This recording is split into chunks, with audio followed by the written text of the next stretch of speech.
Monsieur Gueye, c'est quoi un directeur de cabinet? Pour tout ministre, il est prévu l'existence d'un cabinet dans la composition suivante. Le cabinet est dirigé par un directeur de cabinet. En général, pour être qualifié en recrutement ou une nomination comme directeur de cabinet, on doit remplir certaines conditions de diplôme. C'est l'équivalent d'un administrateur civil ou au moins un niveau Bac plus 5. C'est ce que la loi a défini. Et dès lors que la loi l'a défini, on appelle ça la compétence liée. L'autorité qui nomme ne peut pas nommer une personne qui ne présente pas ces conditions de diplôme. Le directeur de cabinet a pour mission de coordonner tout le travail du cabinet, de gérer les relations entre le ministre et les citoyens et de coordonner le travail. Il exerce son autorité sur les conseillers techniques. Dans un cabinet, c'est souvent le conseiller technique numéro 1, le conseiller technique numéro 2, le conseiller communication qui constitue le cabinet. Même si il y a d'autres conseillers qui sont dans le ministère et qui fonctionnent comme conseillers de département. Donc voilà le directeur de cabinet dans les conditions de sa nomination, la définition de ses missions, son rôle et responsabilité. Il est positionné comme le premier collaborateur du ministre. Dans le cadre du ministère et du cabinet, pour compléter la composition, il y a l'assistante du ministre et il y a également le chef de cabinet. Et pour un chef de cabinet? Pour le chef de cabinet, la loi n'indique pas des conditions de diplôme. Donc c'est ce qu'on appelle la compétence discrétionnaire de l'autorité qui nomme à cet emploi. Il a une vocation plus politique que technique. Il est très peu engagé dans le travail technique du cabinet qui est sous la responsabilité des conseillers techniques, du directeur de cabinet et autres. Et ensuite, ce qui complète le cabinet, ce sont les assistantes du ministre. Donc voilà dans la forme. Un cabinet est composé, outre le ministre qui met le cabinet en place, le directeur de cabinet, les conseillers techniques 1 et 2, l'attaché de cabinet, le chef de cabinet, l'assistante du ministre ou l'assistant du ministre, plus le chauffeur naturellement. Et pour chacune de ces attributions, les termes sont définis par la loi en termes de niveau de diplôme, de mission. Donc c'est le cadre qui accompagne le ministre dans la mise en œuvre de sa mission, laquelle mission a pour objet de décliner les politiques publiques définies par le chef de l'État. Quid du secrétaire général de la présidence? Vous avez le secrétaire général de l'institution, que ce soit la présidence de la République, le ministère ou le gouvernement. La position de secrétaire général est une fonction de liaison. Il fait le lien entre l'organisation, le ministère, la présidence ou le gouvernement, avec l'extérieur, tout en ayant une responsabilité administrative. Il a la mission de garantir la cohérence du respect des normes administratives. Donc il a une position plus large puisqu'il n'est pas dans le cabinet du ministre, puisque le secrétariat général est une position définie d'abord par la nomenclature et ce qu'on appelle un peu le décret de répartition des services de l'État.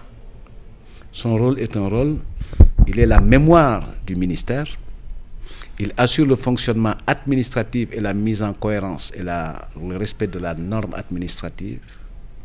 Il assure la continuité du ministère ou de l'institution il a un rôle de liaison, s'occupant de toutes les questions administratives. Le directeur de cabinet ne s'occupe pas de qui part en congé, c'est le secrétaire général qui s'en occupe.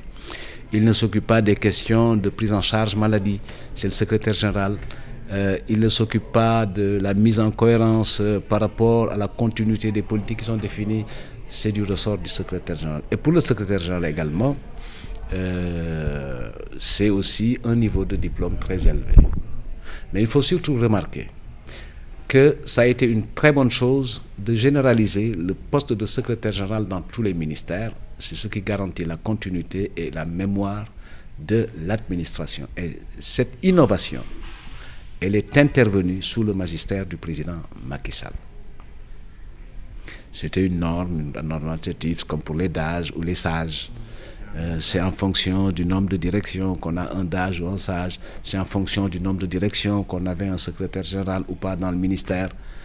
Mais au regard des enjeux de continuité, de cohérence administrative, d'efficacité dans la coordination de l'action, au titre des politiques publiques, il a été mis en place de façon systématique un secrétaire général dans tous les ministères. Maintenant, vous avez les secrétaires généraux des institutions que sont le gouvernement, le secrétaire général du gouvernement. Moi, je l'ai été secrétaire général du gouvernement, je crois. Sur les 12 ans, j'ai été nommé 3 fois secrétaire général du gouvernement. J'ai terminé le mandat, j'ai commencé le mandat du président Macky Sall comme secrétaire général et j'ai terminé comme secrétaire général. J'ai été directeur de cabinet adjoint du président de la République, mais avant l'avènement du président Macky Sall, sous le régime du président Abdoulaye Wade, j'étais conseiller technique dans un ministère, ministère du Commerce, et directeur de cabinet de ce ministère. Donc c'est des fonctions que j'ai assez pratiquées pour pouvoir en tirer quand même quelques leçons sur la façon de tenir les postes, mais surtout leur intérêt et leur vocation. Là, au niveau du gouvernement, il y a d'autres attributions qui viennent dans le domaine du secrétaire général du gouvernement, puisqu'il a une première mission d'assister le Premier ministre dans la coordination de l'action gouvernementale. Il a des attributions propres, c'est-à-dire qu'il a des directions et des structures qu'il doit suivre et gérer, assurer le suivi et la gestion, le building administratif, l'imprimerie nationale, la direction des archives et tout ça. Mais au niveau des attributions, il lui appartient de préparer le Conseil des ministres. C'est lui qui fait la proposition de l'ordre du jour au président de la République qui le valide. Et cet ordre du jour-là, il est constitué à partir un peu du circuit et de la maturité des dossiers, puisqu'il a en outre la responsabilité d'assurer la tenue des comités techniques pour l'examen des textes de loi, que ce soit décret ou projet de loi ou projet de loi. Il en assure un peu la circulation pour que les gens apportent les amendements, tient des réunions de mise en l'état, les réunions de comités techniques et représente le gouvernement comme commissaire du gouvernement à la plénière, à l'Assemblée générale plénière de la Cour suprême. On valide le texte. C'est après ça qu'il peut proposer le texte sur la base du retour fait par la Cour suprême, le texte à l'examen en Conseil des ministres. Il assure aussi le suivi des instructions donné par M. le Premier ministre à l'ensemble des ministres ou donné par le président de la République à l'ensemble des ministres. Et donc, il en assure le suivi. Il prépare les conseils interministériels, qui sont des réunions sur un segment bien défini, que ce soit interministériel, parce qu'il y a plusieurs ministres par l'objet, il y a plusieurs ministres par la présence au cours de la réunion. Il y a d'autres attributions et il travaille de façon très articulée avec le secrétaire général de la présidence qui a aussi des mêmes prérogatives, puisque c'est les deux mamelles de l'architecture. C'est une fonction essentielle. Maintenant, l'autre question qui me semble importante pour toutes ces 3 positions, que ce soit le chef de cabinet, le secrétaire général et le directeur de cabinet, la question n'est pas la question de la proximité. La question est une question de discrétion et de confidentialité.